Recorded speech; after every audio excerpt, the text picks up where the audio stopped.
Hello students, आज हम authority, power, responsibility and accountability पढ़ेंगे। तो चलिए स्टार्ट करते हैं अथॉरिटी से।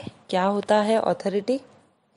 Authority means a formal, institutional और legal power in a particular job, function और position that empower the holder of that job, function or position to successfully perform his task।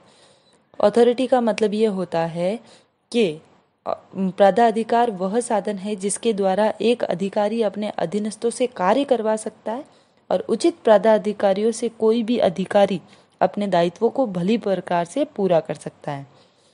थोड़ा सा शॉर्ट में कहे तो अथॉरिटी को हम मैनेजरियल फंक्शन की की मान सकते हैं।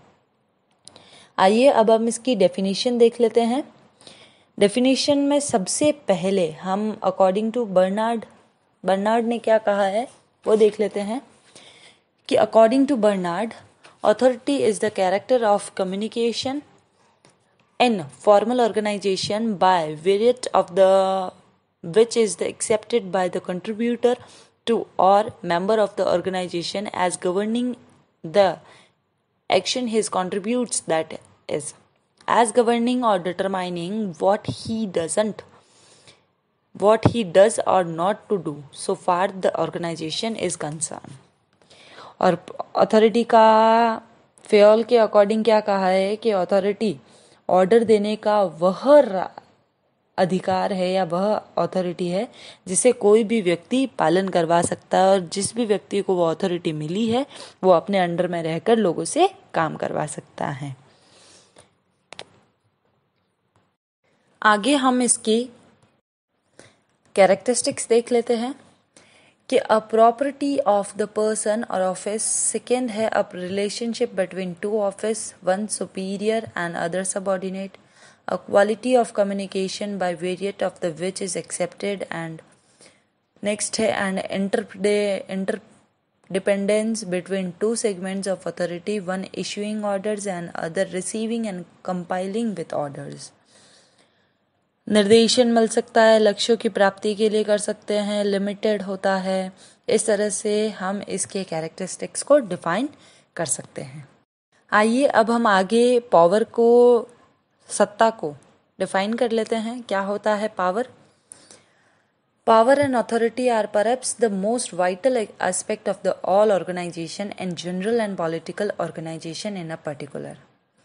Power is related to taking of decision and for the implementation of those decision no organization whatever may it nature be can do this duty और अचीव ऑब्जेक्टिव विदाउट पावर। सत्ता किसी व्यक्ति की योग्यता या क्षमता है जिसे वह दूसरों को प्रभावित कर सकता है और उनके व्यवहार को अपने अनुकूल बना सकता है। इन सिंपल वर्ड्स, सत्ता किसी व्यक्ति की वह योग्यता या क्षमता है जिससे वह दूसरे व्यक्ति या व्यक्तियों के समूहों के विचार और व्यवहारों को प्रभावित कर सकता है। आगे हम देख लेते हैं difference between authority and Power. Power means the ability or potential of an individual to influence other and control their actions। Power का मतलब होता है कि दूसरों को प्रभावित करना, जबकि authority the legal and formal right to give orders and commands and take decision is known as the authority. Authority का मतलब होता है कि हम दूसरों को आदेश निर्देश देकर और अपने डिसीजन को खुद ले सकते हैं, वो होती है अथॉरिटी। फिर है कि पावर होती क्या है? It is a personal trait. Authority, it is a formal right given to high officials. फिर सोर्स क्या है पावर का? Knowledge and expertise. अथॉरिटी का सोर्स क्या है? Position and office. हिरार्की क्या रहती है पावर की? Power doesn't follow any hierarchy and authority follows the hierarchy. इस तरह से हम पावर और अथॉरिटी को डिस्टिंग्विश कर सकते हैं। आगे हम इसके सोर्स देख लेते हैं कि फॉर्मल थ्योरी ऑफ अथॉरिटी। सबसे पहला सोर्स है हमारा औपचारिक प्राधिकार विचारधारा। इस विचारधारा के अनुसार प्राधिकार का स्रोत संगठन का सर्वोच्च स्तर है। इसमें सर्वोच्च पदानुक्रम पर जन्म लेते हैं और जिन्हें संगठन के सभी स्तरों पर क्रमागत रूप से रूप में प्रत्यायोजन के द्वारा प्रभावित किया जाता है, इसलिए इसे टॉप टू डाउन ऑथोरिटी भी कहा जा सकता है। फिर सेकेंड है हमारा एक्सेप्टेंस थ्योरी, कि इस विचारधारा के प्रतिपादकों ने बर्नार्ड और साइमन का नाम उल्लेखनीय है। मैंने अभी जब ऑथोरिटी की डेफिनेशन दी थी तो उसमें भी बर्नार्ड की डेफिनेशन को ही लिया है, ताकि आपको ये एक्सेप्टेंस थ्योरी अच्छे से समझ आ सके। इस विचारधारा के अनुसार किसी भी अधिकारी के प्राधाधिकार का अस्तित्व तभी माना जाता है जबकि उसके प्राधाधिकार को उसके अधीनस्थ स्वीकार करे, यानी कि औपचारिक प्राधाधिकार नाम मात्र के प्राधाधिकार होते हैं, ये वास्तव तभी बनते हैं जब इन्हें स्वीकार कर लिया जाए। फिर थर्ड है हमारे कॉम्पिटेंस थ्योरी। कॉम्पिटेंस थ्योरी क्या बोलती है कि इस विचारधारा के अनुसार प्राधिकार का जन्म अधिकारी के व्यक्तिगत गुणों, योग्यताओं, क्षमता और तकनीकी ज्ञान, अनुभव आदि के कारण होता है। इस विचारधारा की मान्यता यह है कि लोग किसी भी या किसी के प्राधिकार को औपचारिक स्थिति के कारण नहीं अपितु उसके व्यक्तिगत गुणों और क्षमता के कारण स्वीकार करते हैं, उनकी सलाह मानते हैं। उनमें कुछ ऐसा अपीयरेंस या उनमें ऐसी स्किल्स और ऐसी मेरिट्स होते हैं जिनकी वजह से लोग उनकी बात को सुनते हैं, यानी उनके कमांड और उनके ऑर्डर्स को मानते हैं और उनको डिसीजन लेने की अथॉरिटी देते हैं। अब ये थे हमारे सोर्स तीनों। अब हम पढ़ लेते हैं लिमिट्स ऑफ अथॉरिटी। अथॉरिटी की क्या क्या लिमिट्स दे रखी है। सबसे पहला, हिरार्की लेवल ऑफ ऑर्गेनाइजेशन, संगठन का पदानुक्रम स्तर के पदानुक्रम अथॉरिटी की सीमा को बाउंड कर देता है, क्योंकि अथॉरिटी का जन्म ही सर्वोच्च स्तर पर हुआ है और फलतः वहाँ सर्वाधिकार प्राधिकार ही होते हैं, किंतु संगठन के निचले स्तर में अथॉरिटी होते होते कम हो जाती है, जिसके कारण से अधिकारी अपने अधीनस्थ को प्राधिकारों का प्रत्यायोजन नहीं कर पाता है। सेकेंड है थिंकिंग ऑफ सबऑर्डिनेट। अधीनस्थों की विचारधारा क्या है, भिन्न भिन्न व्यक्तियों की मनोदशाओं में भी भिन्न भिन्न होती है।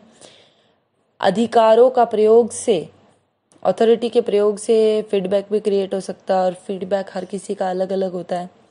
फिर दे रखा है फिजिकल और मेंटल कंडीशन, शारीरिक और मानसिक दशाएं क्या होती है कि कुछ आदेशों का पालन नहीं करते हैं, किसी की मेंटलिटी क्या होती है, किसी का फिजिकल कंडीशन क्या है, क्या वो हमारे ऑर्डर को, हमारी अथॉरिटी को मानने को कैपेबल है या नहीं। उसके बाद दे रखा है टेक्नोलॉजिकल लिमिटेशन। टेक्नोलॉजिकल लिमिटेशन कहता है कि आपकी प्राधिकार की शक्ति को सीमित कर देती है कि प्रबंधक अपने चपरासी से पत्र टाइप करने का आदेश देकर पत्र टाइप नहीं करवा सकता। पत्र टाइप करने में कुछ तकनीकी ज्ञान की आवश्यकता भी पड़ती है जो चपरासी में नहीं होती है। तो इस तरह से हम इस अथॉरिटी का पालन कौन करेगा, सिर्फ और सिर्फ टाइपिस्ट। फिर नेक्स्ट है इकोनॉमिकल लिमिटेशन, यानी आर्थिक सीमाएं होती है, इंस्टीट्यूशनल रूल्स होते हैं कुछ उसके। फिर एक कमर्शियल एंड इंडस्ट्रियल लॉ भी होते हैं जो इंडिया में प्रचलित है। फिर लास्ट दे रखा है कस्टमर ट्रेडिशन भी होते हैं जिसको ध्यान में रखते हुए एक ऑर्गेनाइजेशन में काम करना पड़ता है। ये थे हमारे अथॉरिटी के कुछ लिमिटेशंस दे रखे थे जो हमने देख लिए हैं। अब आगे हम रिस्पॉन्सिबिलिटी देखते हैं, होता क्या है दायित्व या उत्तरदायित्व। The term responsibility has two different senses in management literature. Some writers explain it as a duty or task which assigned to subordinate on the basis of his position and the organization. कुछ लोगों का मानना है कि responsibility एक task, एक duty है जो सबऑर्डिनेट को मिलती है, सबऑर्डिनेट से मिलती है पोजीशन के according. Responsibility is the also obligation of an individual to perform the duty or task assigned to him. Let us understand what is responsibility and its characteristics in detail.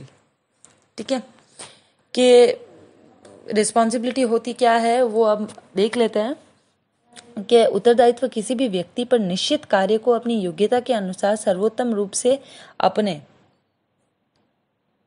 कर्मचारी या अपने किसी भी तरह के कोई भी बंधन से वो मुक्त हो सकता है, जिससे अपने अधिकारियों, उत्तरदायित्व का एक अधीनस्थ अपने अधिकारियों के इच्छित कार्य करने का बंधन रहता है।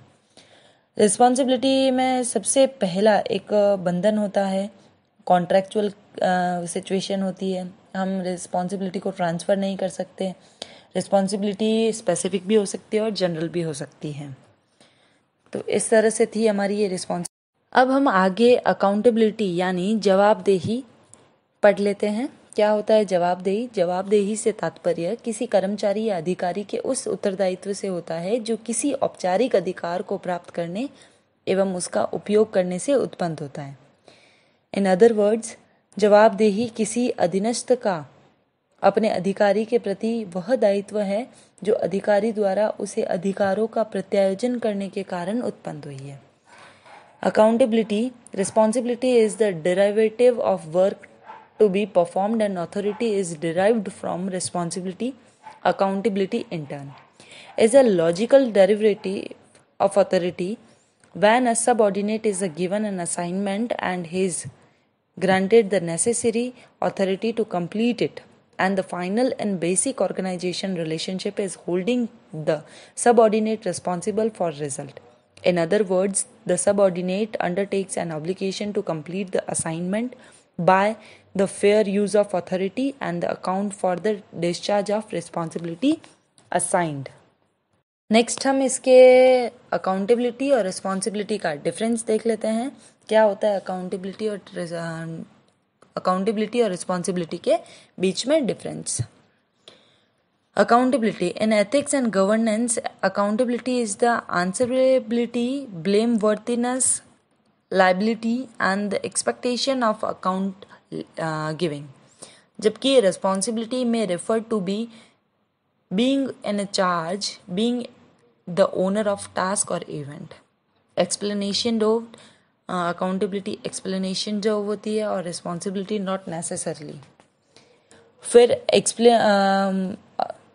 रिस्पॉन्सिबिलिटी जो होती है वो ऑटोनॉमी का कंट्रोल करती है, जबकि अकाउंटेबिलिटी जो होती है वो ऑटोनॉमी पर कंट्रोल राइट्स पर कंट्रोल करती है। तो इस तरह से इन दोनों को डिफ्रेंशिएट कर सकते हैं हम। आगे हम इसके डेलीगेशन ऑफ अथॉरिटी के बारे में देख लेते हैं। अधिकार का प्रत्यायोजन। क्या होता है अधिकार का प्रत्यायोजन यानी delegation of authority? A manager alone can not perform all the task assigned to him. In order to meet the targets, the manager should delegate authority. Delegation of authority means division of authority and power downwards to the subordinate. Delegation is about entrusting someone else to do parts of your job. Delegation of authority can be defined as subdivision and suballocation of powers to the subordinate in order to achieve effective results. एक उच्च अधिकारी के लिए संभव नहीं होता है कि वो अपने समस्त अधिकारों का प्रयोग करके सभी कार्यों को पूरा कर सकें।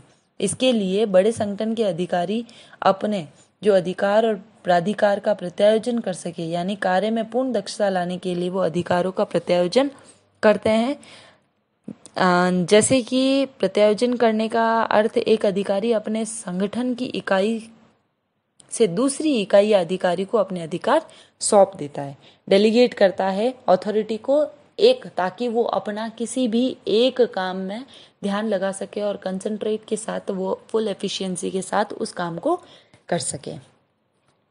आगे इस इम्पोर्टेंस ऑफ डेलीगेशन देख लेते हैं। डेलीगेशन की नीड्स क्या है और इम्पोर्टेंस क्या है।